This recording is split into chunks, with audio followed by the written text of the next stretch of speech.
ताज़ा तरीन अपलोड्स की नोटिफिकेशन हासिल करने के लिए हमारे चैनल को सब्सक्राइब करें और साथ में दिए गए घंटी के निशान को दबाना ना भूलें। बिस्मिल्लाहिर्रहमानिर्रहीम। असी आप इसराइयां दुपा धरती दे रुख वेच के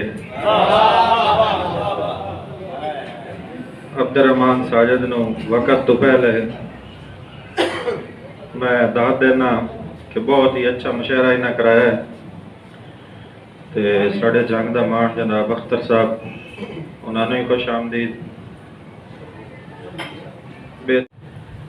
एक शेर के जिवें निभ गए तेरे निभता गए जिंदगी दे डंग तन्हाए,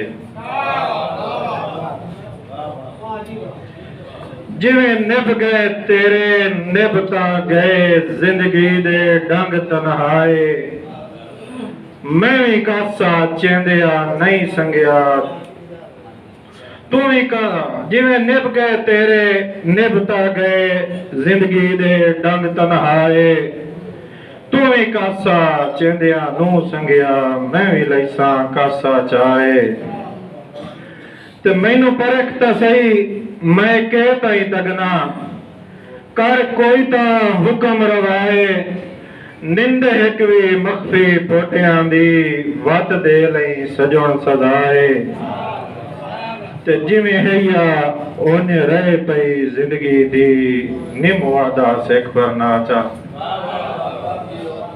अख्तर साहब कदी कदी पग्गा बन्नण दा मौका मिलदा ते जिवें हैया ओने रह पई जिंदगी दी निम वादा सिख पर नाचा, मैनू कितने साल रुआया ही मानिया मख्फी तू मनवाचा, ते कच्ची रिणनी कौल सियाणियां दा इया मैदरू अज रिनवाचा, और मेरे सिर ते पगड़ी सांगियां दी इसे मुल्क दे विच बनवाचा।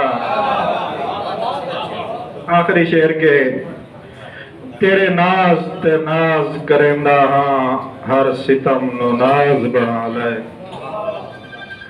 तेरे नाज ते नाज करेंदा हां हर सितम नु नाज बना ले, तू झिड़के तां दिल खुश होंदा है झिड़कां दे साज बना ले, ते मखलूक दे विच कंड कर बाणी इयो मख्फी राज बना ले, चलो उड़न न दे पर इतना कर मैनू हथ दा बाज बना ले। वसलाम।